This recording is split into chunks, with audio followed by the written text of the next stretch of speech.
Hello and welcome to Law and Order SVU here on FANVERSATION. I am Yael Tygiel. This is Taylor Gates. Hello, Taylor. Hello. Hello. We are talking about season 12, episode 9, Gray. This episode in my mind is called Chuck Mills Love Potion number 9. That's literally how I know this episode. And I was like, what is the Chuck Mills episode? So I'm very excited that I found it. It's called Gray. Indeed. Yay. All right. Before we get into it, if you were assaulted, need to talk to somebody, or need help, please reach out to RAINN. Their number is 1-800-656-4673. 1-800-656-4673. Taylor, what does it spell? It spells hope. It does. RAINN spells hope. So reach out to them. Also, if this is your first time enjoying the Law and Order SVU podcast, welcome. What a great episode to start with. Consider this your content warning. I'm going to say a lot of shit this episode. Taylor might say some shit as well. This podcast is not for children. And also, I guess people with like morals or that's pushing, like, you can sensibility. morals. What is it? Delicate sensibilities. This is not for you. I mean, this episode's whack. Like, let's just be honest. Like, yeah. So here is the quick cap for season 12, episode 9, Gray. Benson and Stabler discover that an accused campus rapist may have used a drug to make his girlfriend have an abortion without her knowledge. Taylor, what do you think of this episode?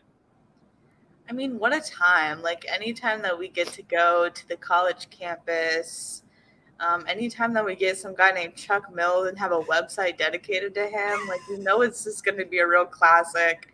The most offensive thing about this episode to me is the striped shirt they had Olivia wearing, because what was that? That was Baby Gap, like, rated the kids section. That was like an offensive shirt. And every time I think about this episode, I think of that shirt because it was just so bad to me. Why did you do a girl like that? I'm sorry. I hate that shirt. I think it's just like the most, like, she's not wearing that. She's a detective. Like, it's just, no.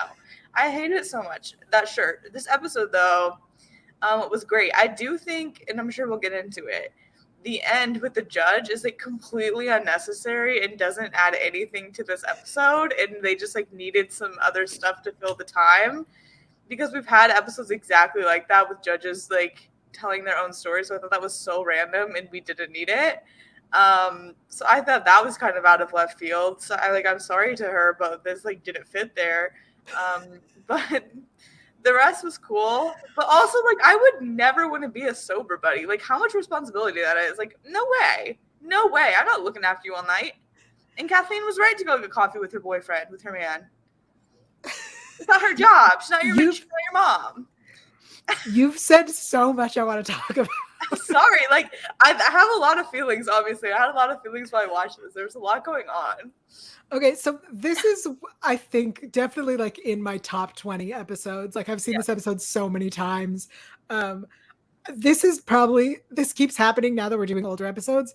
I'm like paying attention to things that I never paid attention to before because I have to talk about it. So like, okay, I want to take your notes one by one. First of all, I love that shirt is what sticks in your mind, because I literally, as you're describing it, when I don't even recall when she wears it. And then I remembered there's a second where I went, oh, is Mariska pregnant at this time? Because the shirt makes it look like she's hiding a baby. The striped shirt makes it look like she's hiding a baby bump. Yes, but here's the thing. There's so many ways to hide a baby. Oh, no, like, for sure. Literally put a potted plant. You can have a big briefcase. You can stand behind a couch. People have been doing this for decades. The striped shirt is not the answer. Okay, so that's the first note. What else did you talk about? The judge thing. Okay, hold on to that. We'll come back to the judge stuff.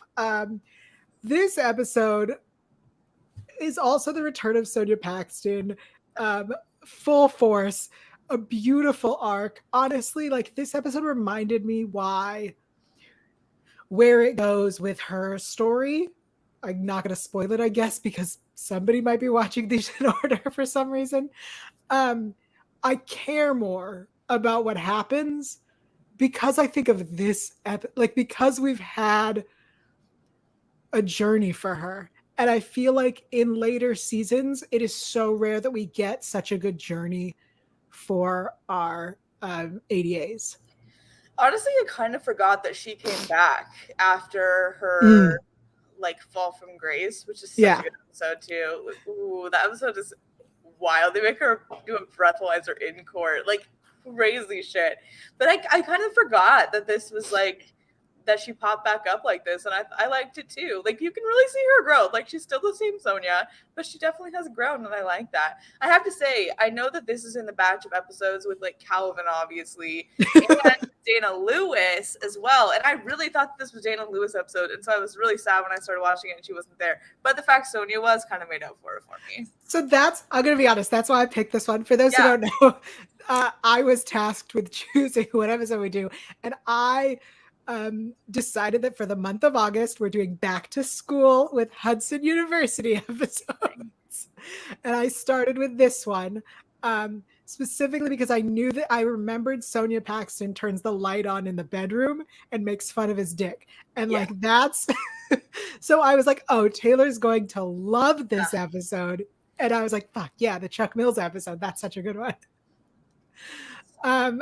We have Jasmine live in the chat joining us. Hello, Jasmine. Jasmine says Sonia and her one-liners made this episode. Totally. There were so many I didn't write most of them down. I was like, Taylor's got it. I have both of them, I'm sure, yeah. And we'll get to that. I want to start with like the beginning of this episode, because the episode starts with this really like passionate Take Back the Night rally at Hudson. And I love that they chose to do that. And I think that it parallels nicely with, and we'll talk more about the judge stuff, but the Judge Quinn's story, like to have this, we open with this story about these, college students, and then to also have the judge being like 40 years ago, shit like this was happening.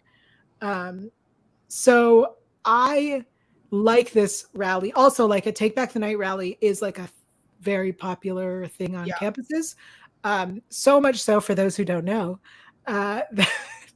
Justin Timberlake named a song Take Back the Night, and people were fucking pissed because he had no idea what that meant. Interesting. Yeah. I have to say, whenever you say that, whenever someone says that, I just think of like the song. I mean, I don't think of the song first, but I like sing it to the tune of the song. That's what he did. I didn't know that there was backlash. Oh, there was so much backlash. What year was that? Recently. Was it? Take Back the Night.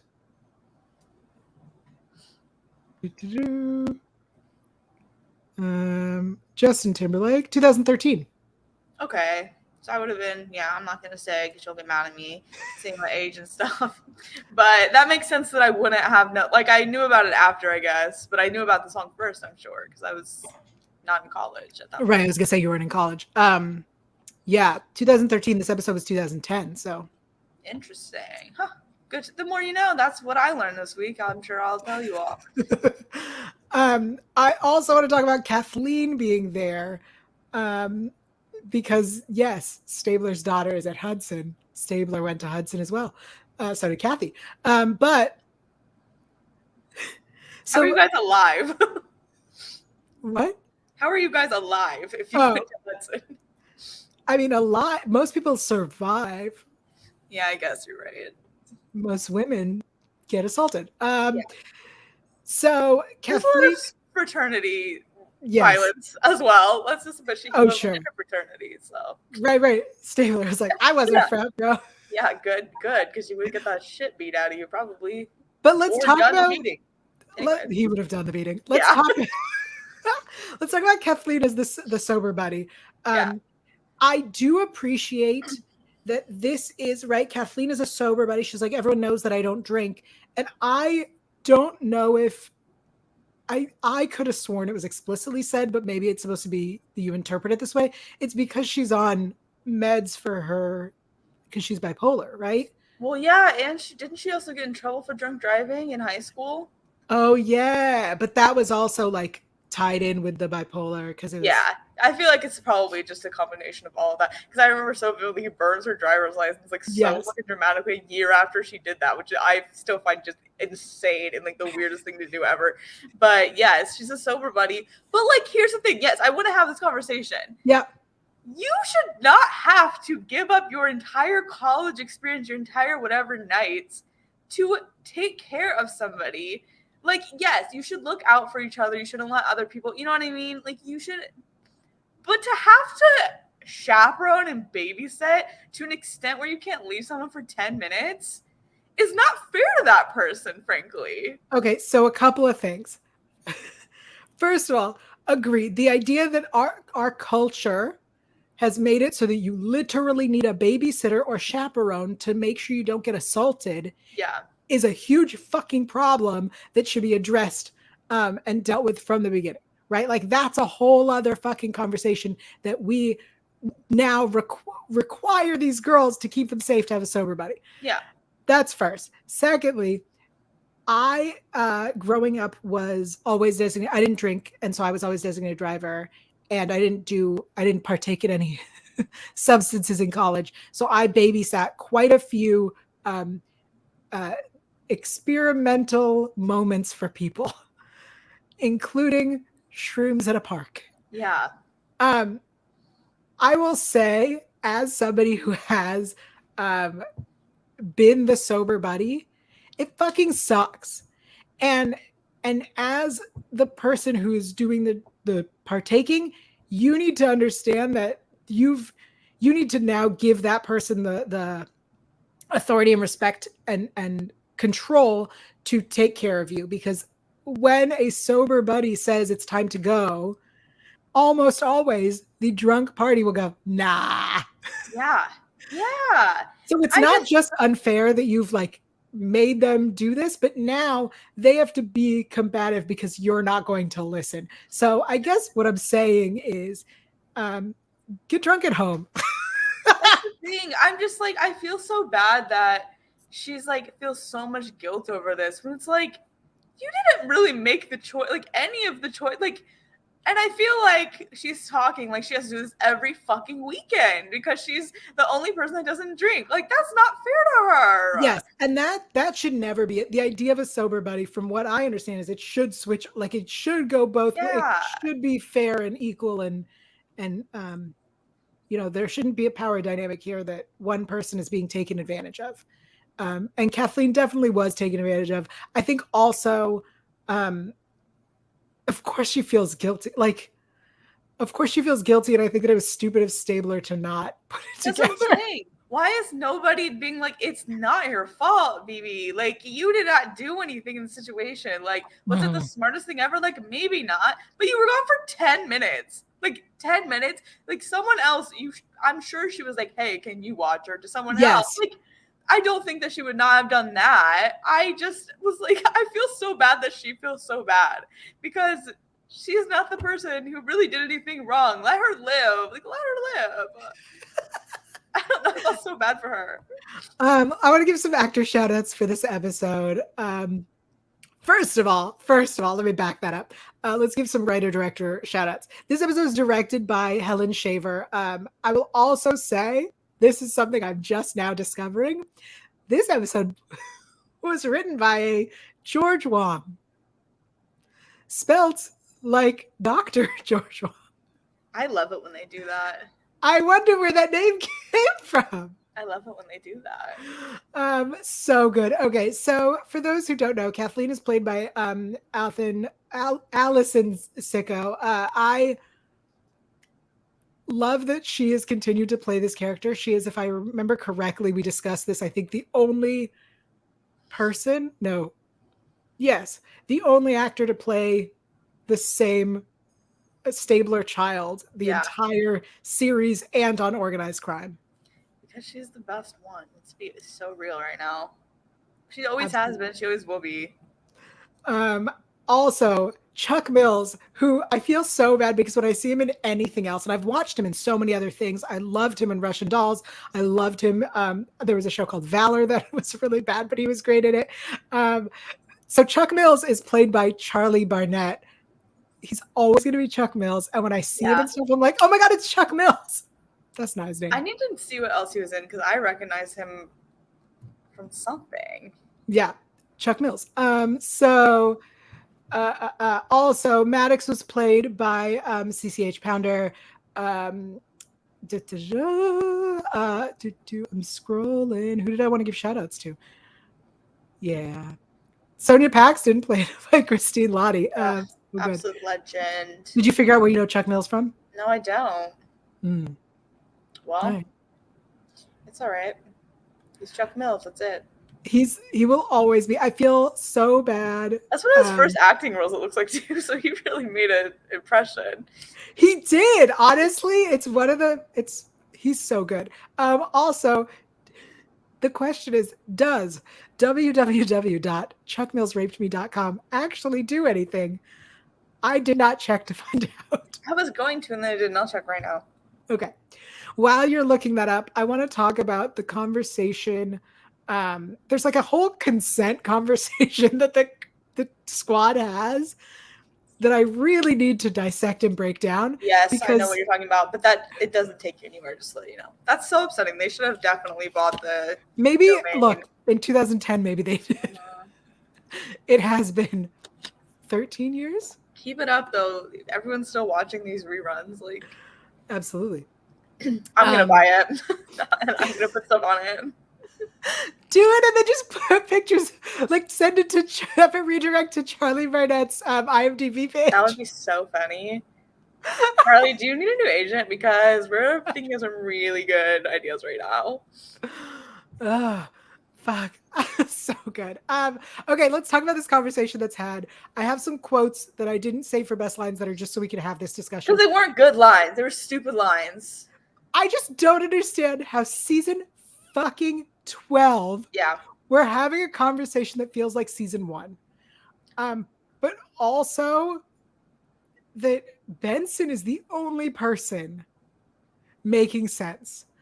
So here is the conversation. Finn asks about, we're talking about consent and being drunk. And Finn asks about what if the man is drunk too?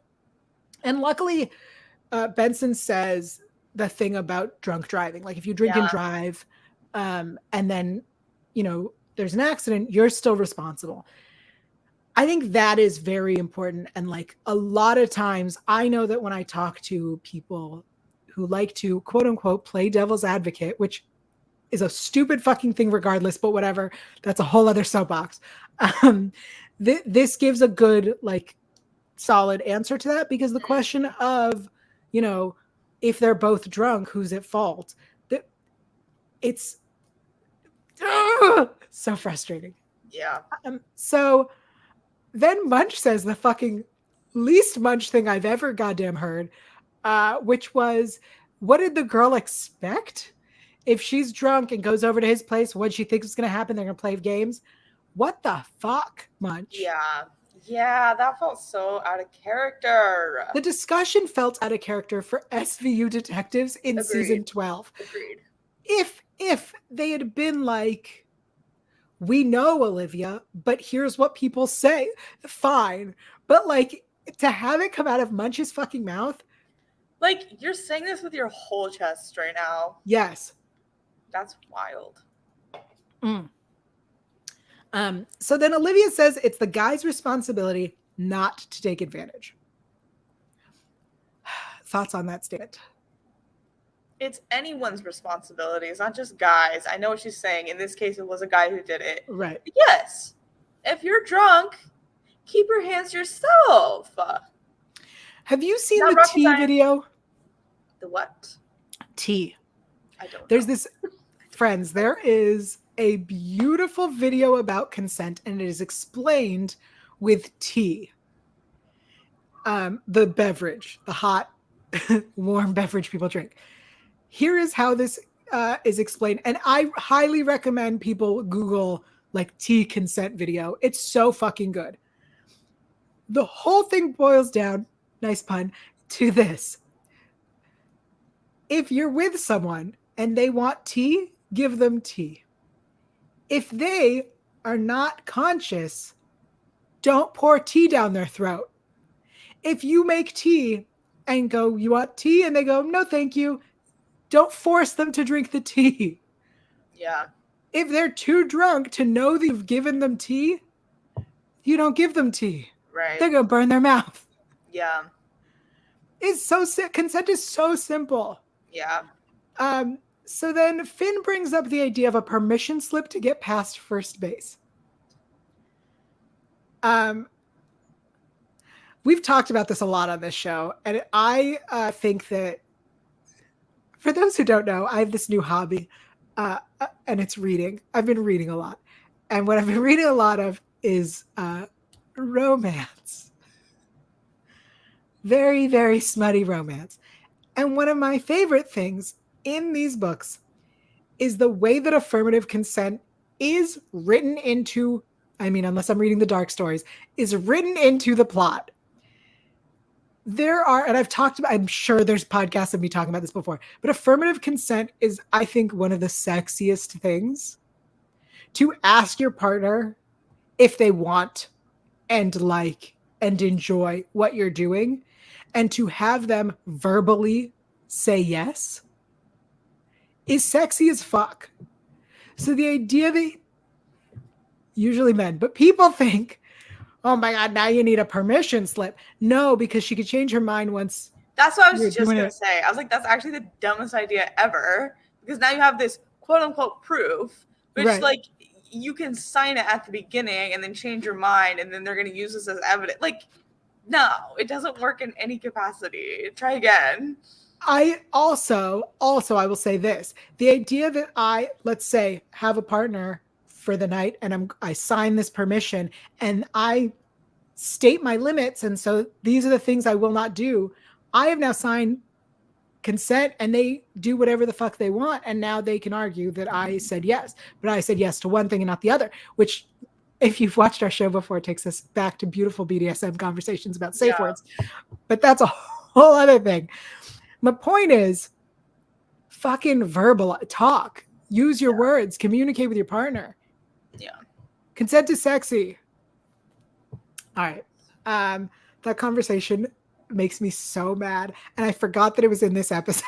It was just stupid, because certainly, not keeping track, but certainly we've had something similar happen in an earlier season where this was not brought up like this. So that just feels dumb. Sorry. Sure. But it does lead to Elliot and Kathy having a conversation where she says, 25 years and 5 kids later, now you ask about this? Yeah. And I appreciate that she points out what a moron he is. Yeah. Sir, you've been at SVU for how long? And now it occurs to you after 5 fucking children with this woman to be like, wait a second. We were both very drunk the first time when we conceived our daughter, which then got us married, if I remember correctly, is the story.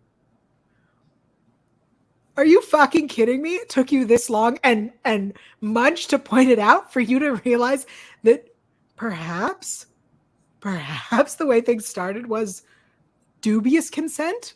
Yeah. Oh my God. All right. Moving on. I will say the library is a genius name for a college bar. I feel like that's like a thing in multiple places, like actually. Or maybe I just, I feel like I read a book or watched a show or something other than this where the bar was called the library too. It's very smart. It's a very, honestly, is there one in LA? Could you look that up for me? Yeah, I mean, there might be. I mean, I feel like it makes the most sense on a college campus. There are colleges here, right? Yeah. Yeah, there's a library bar in downtown LA. Have I been to that bar? It looks like a library inside too. That's fun. I love a themed, like, classy. Oof, yeah. I'm going. All right. So the story then changes from the rape to an abortion case. All right, let's talk about the court case. Well, before that, I understand her friend Felicia. Hey, I understand Felicia's argument about what happened and that calling him a baby killer. Totally get that. I also get Stabler calling him a baby killer. He's real Catholic. I think that it's surprising to me that Olivia wouldn't have translated it every time she said it into what it was, because she was 8 weeks along. That fetus is not a baby. Yeah, I was wondering. I guess I missed the 8 weeks along. I was wondering how far along she was.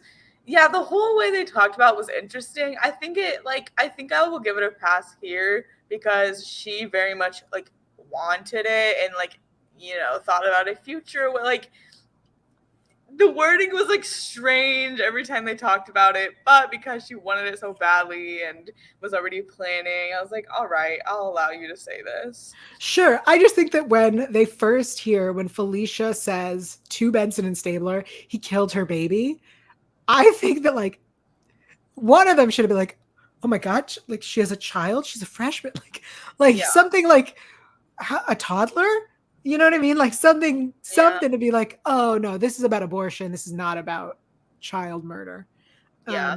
Which this is my podcast, so I can make that statement. Those are two different fucking things. Abortion is not murder. So welcome to our podcast. Yeah, but this is such a weird case for it though.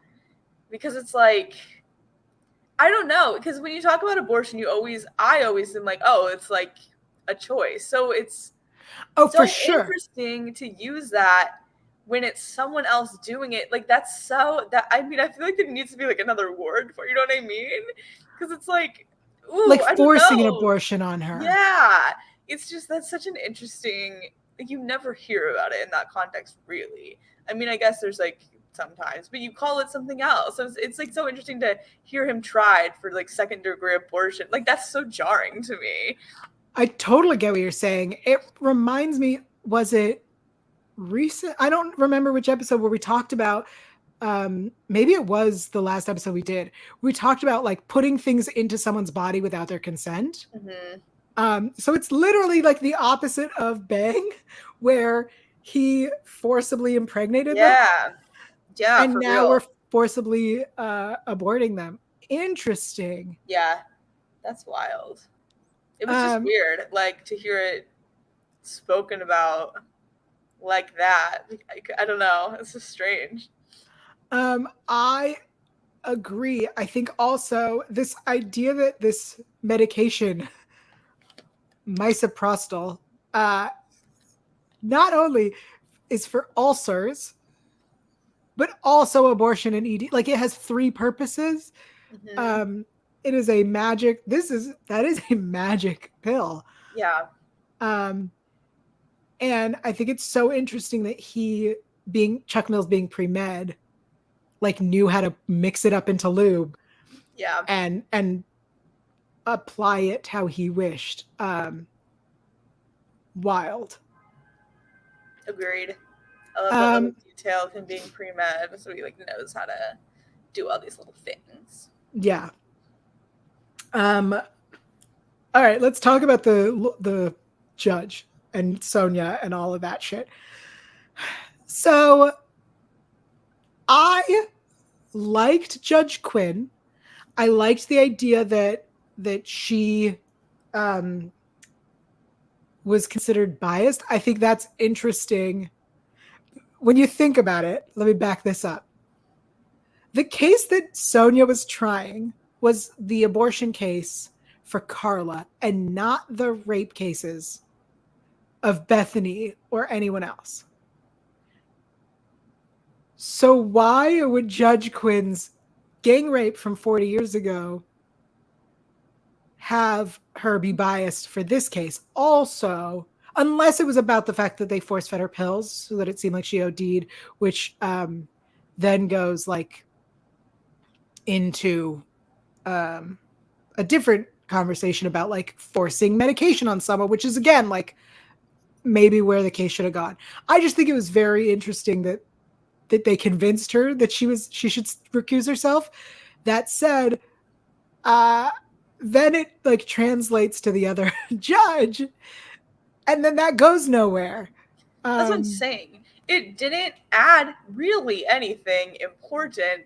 Like, that's not true. Like, her story is important, yes, but it didn't feel like it fit in this episode because it didn't correlate to like Carla's story really at all. I guess you're right with the pills, but I don't think that's enough of a link to recuse her. And then the judge, with like was gonna be biased towards Sonia, and then that never mattered. So I was like, I like where you're going with this, but you didn't follow through enough to make me feel like this needed to happen here. Any of it.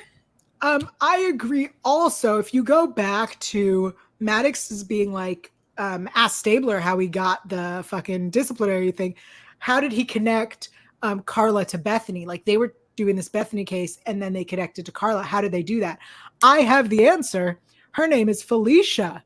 They connected because Felicia explained that she was kicked out of school because of the banner, right? So like, even if they hadn't gotten the file, they would have gotten to her eventually because of Felicia, who poured the thing on him, and then we had the assault. What is sorry, I'm reading the chat. Jasmine says, I'm surprised the drug didn't affect him. So the drug did affect him because it was used for ED. So essentially it was Viagra-like for him. And Carla said that it was warm and tingly. So I'm going to assume it was like one of those like special lubes that are warm and tingly. Yeah. And then she dies from toxic shock syndrome, which any person who gets their period probably knows a little bit about toxic shock syndrome, because every box of tampons has a really terrifying 50-page thing about it. Yeah. If you leave them in too long. Yeah. Honestly, I think that also should have been a much like longer debate or discussion in this, in that like this pill was supposed to be administered as a pill and he applied it directly to her cervix and she was in pain and dying. Wow. What a fucking monster. Truly. Good job, Charlie Barnett. Yeah. Chuck Mills, man. Great performance. Truly. All right, let's move on to best lines. We still have so much more in this episode. Taylor, what do you have for best lines? Do you want me to go first? Okay, I have a few, I guess. I was going to say, I feel like you should go first because I'm going to take all of them. That's true. I have a few. My first one is a Chuck Mills line, and it's slap on the wrist. They made me do community service. So yeah, that's the definition of slap on a wrist, babe. Yep. I got Stabler saying it's called assault, dumbass. Yep. And then another Chuck Mills. Yeah, this makes sense. The bitch dumps a brewski on me and I get arrested. Yep, have that one too. The use of brewskis. Yes, that's what fucking made it a line. And my last one is a Sonia Paxton classic. Do you really expect us to believe this limp cock and bull story? Yep. All right.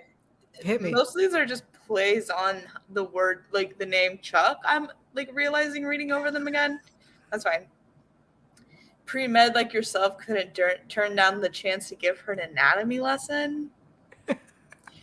Obviously, www.chuckmillsratemE.com. Like, very straightforward. I love how you're just telling like it is.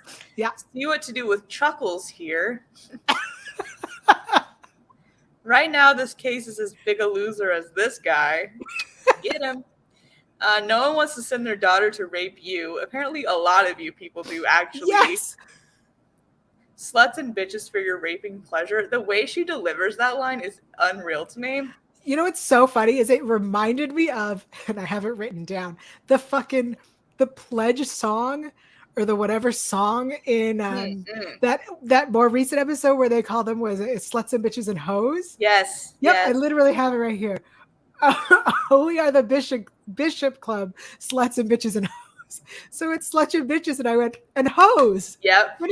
Finish the song. I forgot all about that. I haven't literally. I saved it. It's a great song. It's absolute bop. The one who gave Chuck a beer bath. I just like love beer bath as a description for what happened there. It's a beer shower for like being literal, but whatever. Beer bath is alliterative. Wooed her, screwed her, and got her pregnant. I can't believe you didn't have that one. Wooed her, screwed her, got her pregnant. I don't know why. I think it was Sonia flushed that toilet. As a completely. It wasn't Sonia. It was Felicia had heard Chuck say that to his friends after the miscarriage. Yeah, okay. I hate that a lot, but it did feel like it was so weird. I had to write it down. I mean, love potion number 9. Come on. You call Chuck-a-Luck delivery big time. Doesn't look that big to me. Yeah.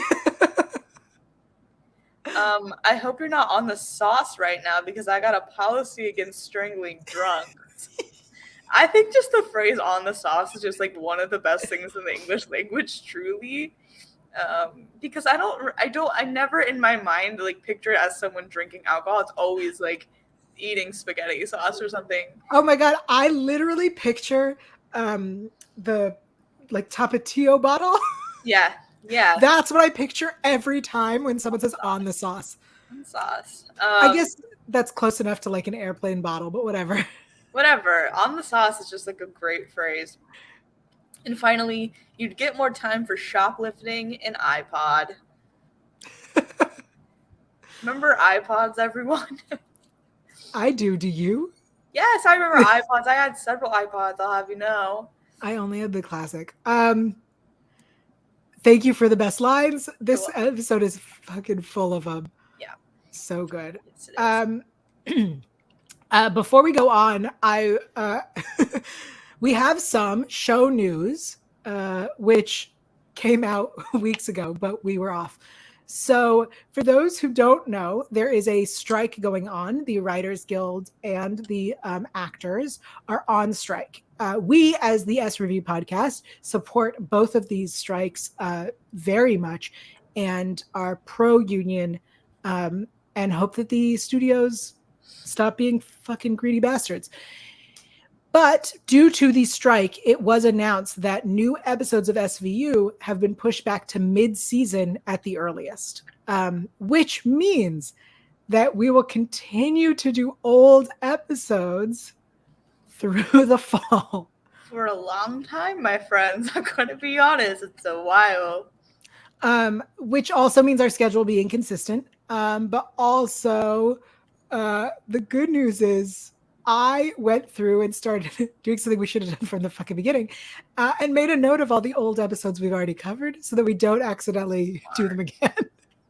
Smart. Have we ever done that? Not yet. Okay, I was going to say. But there have been times where we go, have we done that one? I feel like we did that one. Right.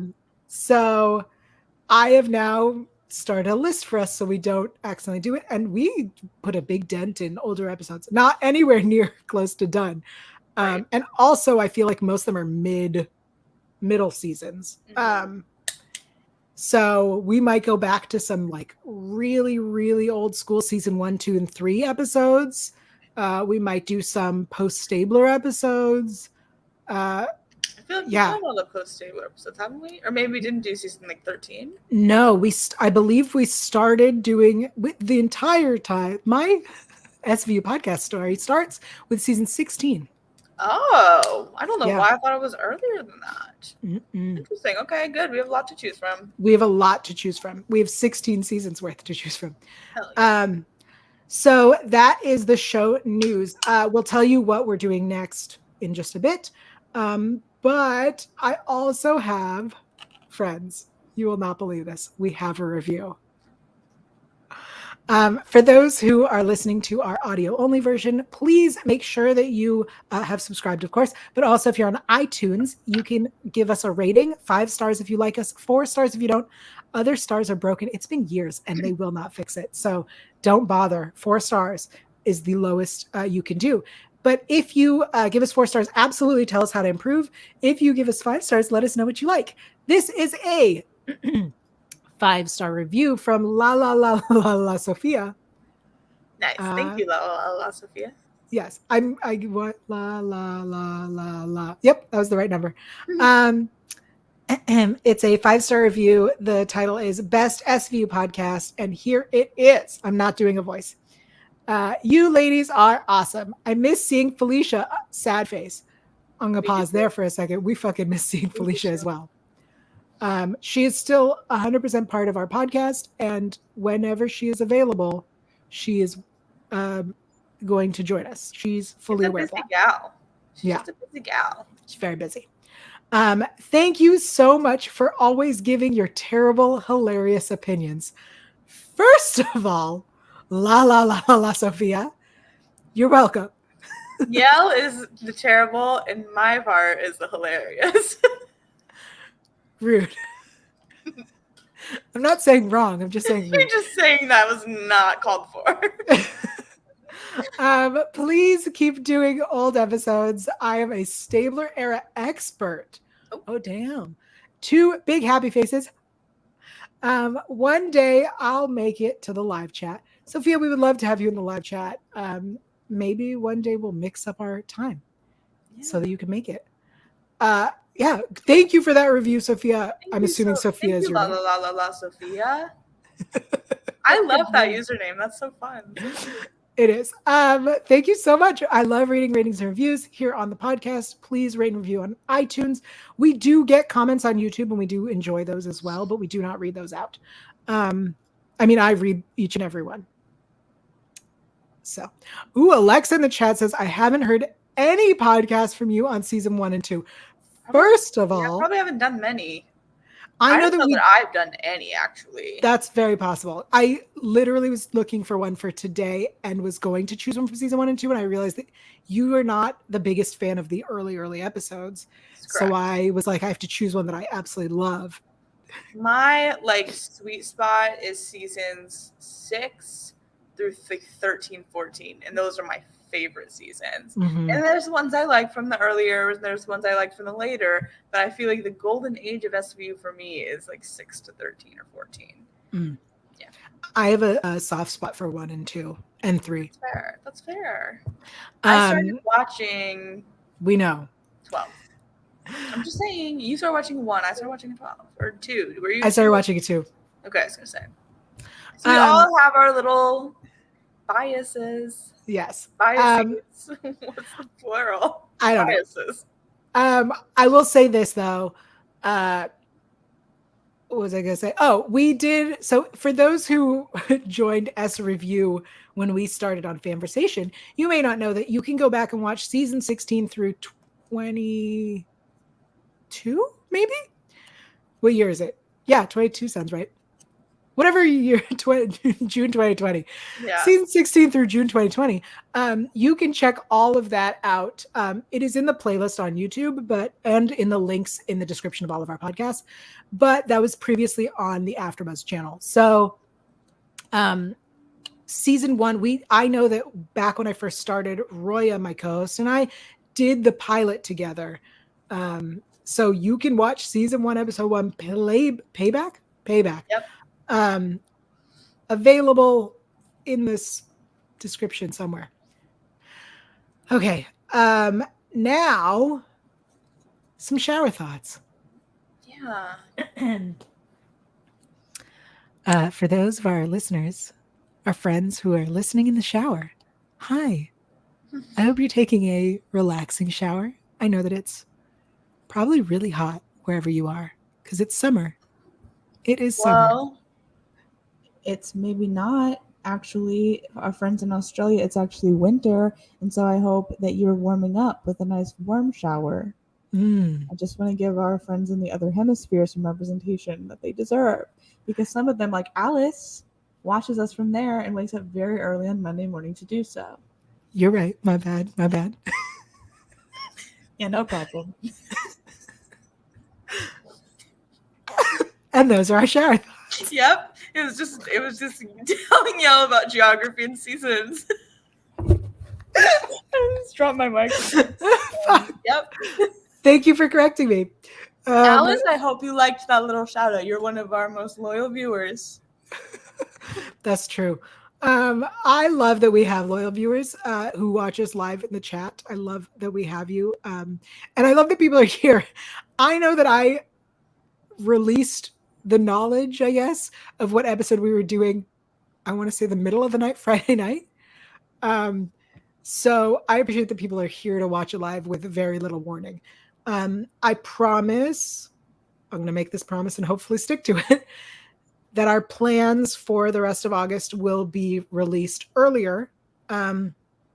We are doing a back to school marathon, I guess, back to school themed month for August. It was suggested that we do incest August. That was suggested. By who? Tari. Tari. Here's why. Here's how it happened. Let me fill you all in. I don't know if I want to know. You do. So I was talking to Tari at some point. For those who don't know, Tari is my roommate. We were talking about something, and he quoted one of the most iconic SVU quotes, which was, "I had sex with my sister." Blech. Oh, I thought it was going to be "We're twins, we share a soul." No, twincest. No, that was not the one. It was, "I had sex with my sister," which is, he like brought it up in the middle of a conversation, and I was like, fuck, perfect.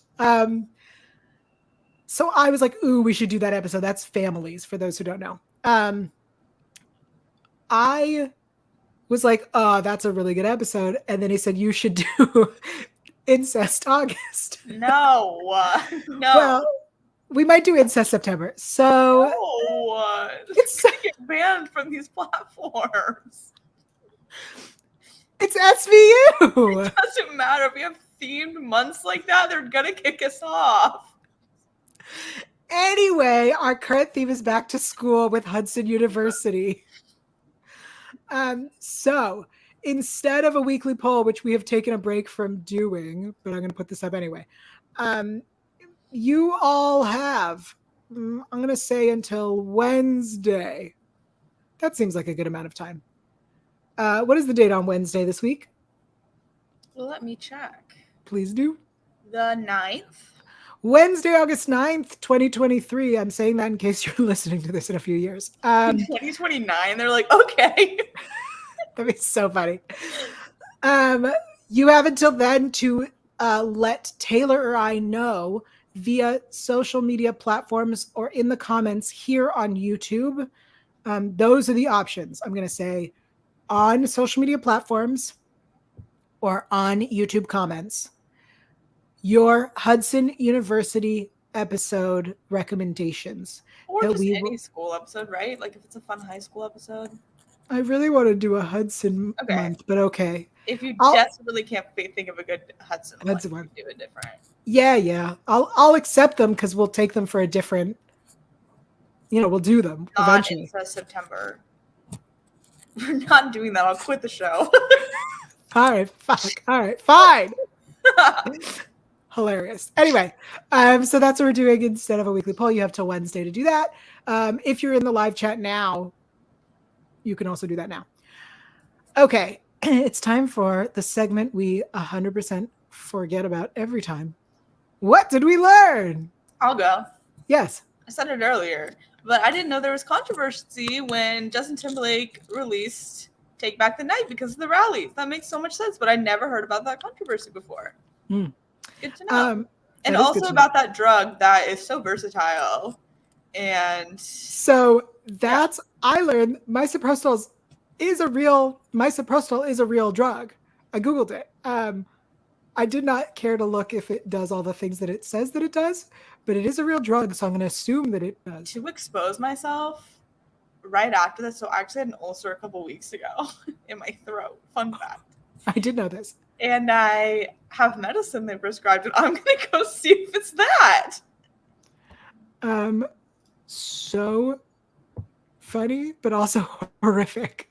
But I need to know if that's what I have in my house. Could I, if I wanted, make love potion number 9 right now? I don't want to, but could I? You also would never need to. That's correct. I'm a lesbian, but it's anyway, good to know these things, no? Yes, allegedly good for ulcers, abortions, and erectile dysfunction. Yeah. Hilarious. There's only one of those things I'm worried about. It's the ulcers. But it is a very versatile drug. All right. So that is what we learned. I think people listening learned that I was usually designated driver or sober buddy. Yeah. Something you learned about me? Well, I think you told me that, but I'm sure. At one point in my life, I learned that. All right. We should tell everyone where to find us on social media to give us their recommendations. Yes. But before we do that, as a reminder, we will be doing back to school all month. We'll be back next week.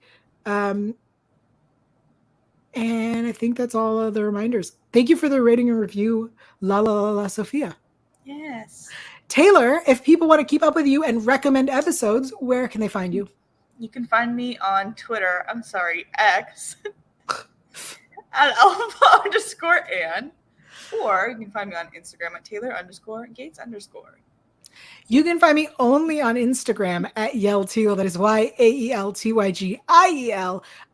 Also, if you watch Almost Paradise, you can find Paradise Found, the official Almost Paradise after show, on Electric Now.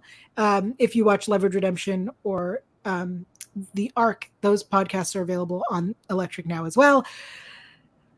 I feel like I should remind everybody of RAINN. The number is 1-800-656-4673. Please do not put misoprostol inside your hoo-ha. And I think that's the advice for today. It's the moral of the story, you guys. It is. Thank you so much for joining us, Alexa and Jasmine, who were live in the chat. I saw other people were watching live. We love having you here, and we'll see you next Sunday at our usual time. Bye.